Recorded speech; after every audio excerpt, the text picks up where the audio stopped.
আলাইকুম সবাইকে, আশা করি সবাই ভালো আছেন।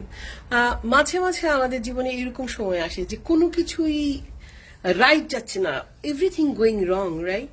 তখন খুব ফ্রাস্ট্রেটেড লাগে, মনে হয় যে এত স্ট্রাগল করার পরেও সেই আমাদের যে ডিজায়ার, যেই আশাটা, যেই জিনিসটা আমরা সেটা পাই না।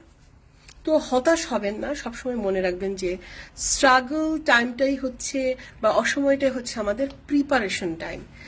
এই অসময় আর এই যে স্ট্রাগলিং, এটা থেকে কিন্তু আমরা সবচেয়ে বেশি শিক্ষা গ্রহণ করি এবং ইনশাল্লাহ এরপরে কিন্তু আমরা অনেক দূর যেতে পারি। ওই যে স্ট্রাগলিং একটা অভিজ্ঞতা আছে সেটা থেকে।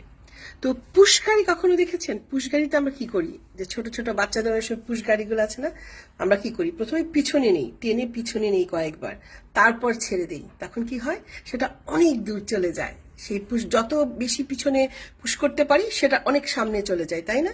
আমাদের জীবনটাও কিন্তু অনেকটা সেই পুশকারের মতন।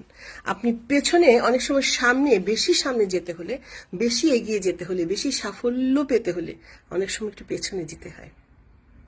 কি বুঝলেন? ভেবে দেখবেন, ভালো থাকবেন, আর আল্লাহ আপনাদের সবার মনে আশা পূর্ণ করুক। আল্লাহ হাফেজ।